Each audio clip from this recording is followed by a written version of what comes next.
اعوذ باللہ السمیع العلیم من الشیطان الرجیم بسم اللہ الرحمن الرحیم۔ اللہ کے نام سے شروع کرتی ہوں جو بہت ہی مہربان اور نہایت ہی رحم کرنے والا ہے۔ روحانی وظائف چینل کی طرف سے تمام ویورز کو السلام علیکم ورحمۃ اللہ وبرکاتہ۔ میں اپنا چینل روحانی وظائف کے ساتھ آج آپ کی خدمت میں 27 رجب شب معراج کی رات کا ایک ایسے نوافل لائی ہوں کہ ان نوافل کی برکت سے آپ کی ہر دعا قبول کر لی جائے گی۔ چنانچہ رب کریم قرآن پاک میں ارشاد فرماتا ہے کہ سبحان الذی اسری بعبدہ لیلا من المسجد الحرام الی المسجد الاقصی۔ پارہ 15 بنی اسرائیل کی آیت نمبر 1۔ اس کا ترجمہ کچھ یوں ہے کہ پاکی ہے اسے جو راتوں رات اپنے بندے کو لے گیا مسجد حرام یعنی خانہ کعبہ سے مسجد اقصی بیت المقدس تک۔ حضور اکرم صلی اللہ علیہ وآلہ وسلم اللہ کے جلیل القدر نبی ہیں۔ حضور صلی اللہ علیہ وآلہ وسلم کے جلیل القدر صحابہ کرام رضوان اللہ اجمعین کا ماننا یہی ہے کہ معراج شریف خواب کی بجائے جاگتی آنکھوں سے جسم اور روح دونوں کے ساتھ واقع ہوئی۔ اس آیت مبارکہ میں جس حصہ معراج کا بیان ہوا ہے صرف وہی حصہ بھی بڑا ہی حیرت انگیز معجزہ ہے۔ جب سے نبی کریم صلی اللہ علیہ وآلہ وسلم کو معراج ہوئی، آپ صلی اللہ علیہ وآلہ وسلم نے اپنے تمام صحابہ کرام کو بتایا کہ مجھے معراج نصیب ہوئی، تو سب صحابہ کرام نے لبیک کہا اور صحابہ کرام علیہم السلام نے لبیک کہا کہ نبی پاک علیہ الصلوۃ والسلام جب معراج کو گئے تو فرشتوں نے کیا سلامی دی؟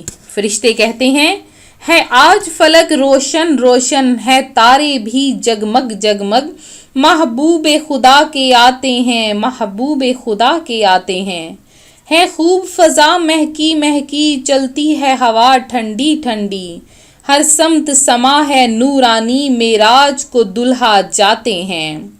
پیارے آقا صلی اللہ علیہ وآلہ وسلم سرور کائنات صلی اللہ علیہ وآلہ وسلم اس مقدس شہر میں تشریف لائے جہاں مسجد اقصی واقع ہے۔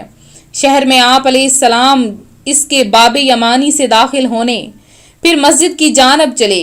آپ صلی اللہ علیہ وآلہ وسلم کی بلند شان کو ظاہر کرنے کے لیے بیت المقدس میں تمام انبیاء کرام کو جمع کیا گیا۔ ان سب حضرات نے آپ صلی اللہ علیہ وآلہ وسلم کو دیکھ کر خوش آمدید کہا اور نماز کے وقت سب نے آپ صلی اللہ علیہ وآلہ وسلم کو امامت کے لیے آگے کیا۔ پھر حضرت جبرائیل علیہ السلام نے دستے مبارک پکڑ کر آگے بڑھا دیا اور آپ صلی اللہ علیہ وآلہ وسلم نے تمام انبیاء کرام علیہم السلام کی امامت فرمائی۔ تو سبحان اللہ کیا خوب نماز ہوگی اور کیسا حسین منظر ہوگا کہ تمام انبیاء اور رسل علیہ السلام مقتدی ہیں۔ یقیناً کائنات میں ایسی نماز کبھی نہیں ہوئی۔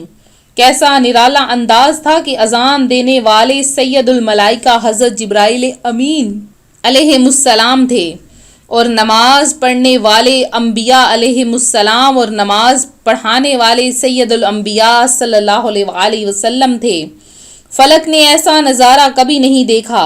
بہرحال آج شب اسرا کے دولہا کہ اول اور آخر ہونے کا راز بھی کھل گیا، اس راز سے پردہ بھی اٹھ گیا اور معنی بالکل سامنے آ گئے، کیونکہ آج آپ صلی اللہ علیہ وآلہ وسلم جو کہ سب سے آخری رسول ہیں، پہلے کے انبیاء اور رسولوں کی امامت فرما رہے ہیں۔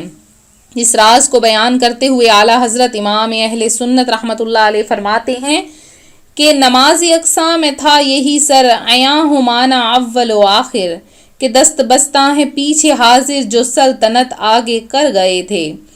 تو بیت المقدس کے نورانی اور رحمت بھرے لمحات سے فارغ ہو کر میٹھے میٹھے مصطفیٰ مکی مدنی سرکار صلی اللہ علیہ وآلہ وسلم نے آسمان کی طرف سفر کرنا شروع فرمایا۔ آن کی آن میں پہلا آسمان آ گیا۔ پہلے آسمان پر کس نبی سے ملاقات ہوئی؟ پہلے آسمان پر حضرت آدم علیہ السلام سے ملاقات ہوئی۔ آپ علیہ السلام نے ان کو سلام کیا، انہوں نے جواب دیا اور خوش آمدید کہا۔ پھر آپ دوسرے آسمان پر تشریف لائے، وہاں پر حضرت یحییٰ اور حضرت عیسیٰ علیہ السلام سے ملاقات ہوئی۔ آپ علیہ السلام نے انہیں سلام کیا، انہوں نے سلام کا جواب دیا۔ پھر انہوں نے آپ علیہ السلام کو خوش آمدید کہا. پھر تیسرے آسمان پر گئے، وہاں حضرت یوسف علیہ السلام سے ملاقات ہوئی. پھر چوتھے آسمان پر گئے، وہاں حضرت ادریس علیہ السلام سے ملاقات ہوئی. پھر پانچویں آسمان پر گئے، وہاں حضرت ہارون علیہ السلام سے ملاقات ہوئی. پھر چھٹے آسمان پر حضرت موسیٰ علیہ السلام سے ملاقات ہوئی.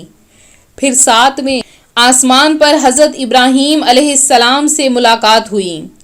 سب کو آپ علیہ السلام نے سلام کیا اور سب انبیاء اکرام علیہم السلام نے بڑے شاندار انداز میں آپ صلی اللہ علیہ وآلہ وسلم کا استقبال کیا.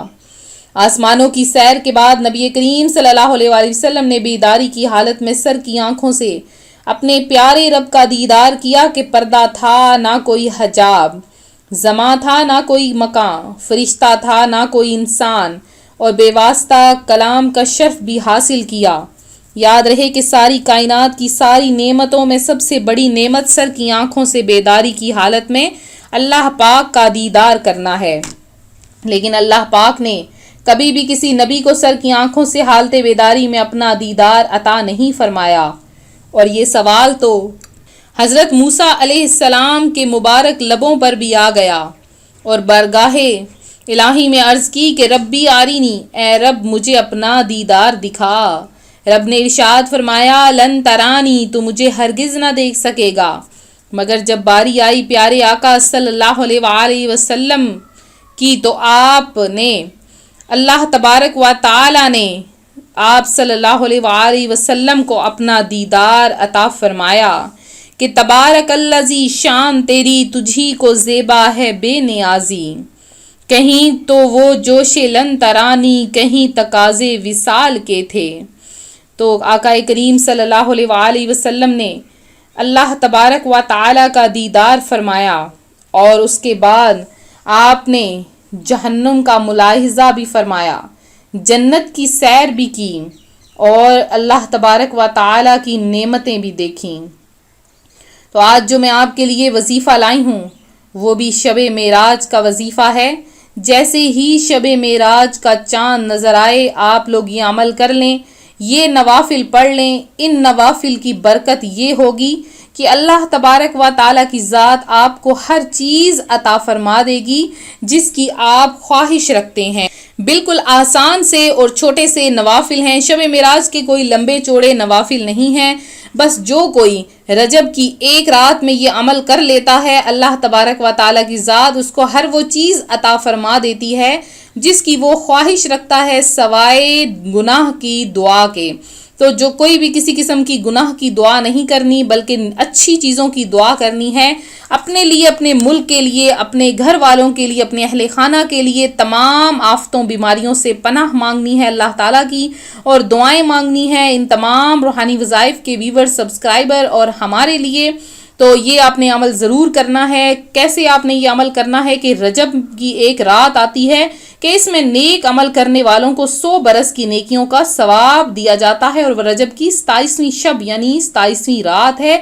جو اس میں 12 رکعت اس طرح پڑھے کہ ہر رکعت میں سورہ فاتحہ اور ساتھ میں کوئی سی سورت یعنی آپ قل هو اللہ احد بھی ملا سکتے ہیں، اور ہر 2 رکعت پر التحیات پڑھے اور 12 ہونے پر سلام پھیرے، یعنی 12 رکعت اینڈ پہ آپ نے سلام پھیرنا ہے. اس کے بعد 100 بار یہ پڑھے سبحان اللہ والحمد للہ ولا الہ الا اللہ واللہ اکبر، اور اس کے بعد 100 مرتبہ استغفار پڑھے، 100 مرتبہ کوئی سا بھی درود پاک پڑھے اور اپنی دنیا و آخرت سے جس چیز کی چاہے دعا مانگے، اور صبح کو روزہ رکھے. اور جب روزہ رکھے تو صبح سے لے کر 27ویں کا جب دن ہوگا تو صبح سے لے کر شام تک کثرت سے درود پاک پڑھے، اور دن کے کسی بھی حصے میں 300 مرتبہ یا اللہ، یا رحمان، یا رحیم، یا رزاق، یا اللہ، یا رحیم، یا رزاق، یہ کثرت سے پڑھے اور کثرت سے درود پاک پڑھے تو انشاءاللہ تعالی اس بندے کی ہر دعا قبول ہو جائے گی. وہ جس قسم کی بھی دعا کے لیے ہاتھ اٹھائے گا تو اللہ تبارک و تعالی اس کی وہ دعا قبول فرما لے گا۔ تو میں امید کرتی ہوں آج کا یہ روحانی وظیفہ آپ کو پسند آیا ہوگا۔ اسی طرح سے مزید روحانی وظائف حاصل کرنے کے لیے ہمارا چینل روحانی وظائف ضرور سبسکرائب کر لیں۔ جن بہنوں بھائیوں نے دعا میں حصہ لینا ہے، انشاءاللہ عز و جل اتوار کے دن خصوصی دعا کا اہتمام کروایا جا رہا ہے۔ تو اتوار کی جو رات ہے وہ شب معراج کی رات ہے، یعنی 27ویں شب کا چاند نظر آئے گا، اور پیر کا دن 27ویں رجب کا دن ہوگا۔ تو پیر کے دن آپ نے روزہ رکھنا ہے اور اتوار کی رات کو آپ نے عبادت کرنی ہے۔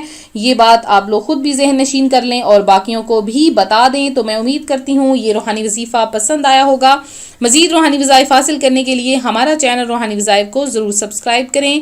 ملتے ہیں اگلے وظیفے کے ساتھ۔ فی امان اللہ۔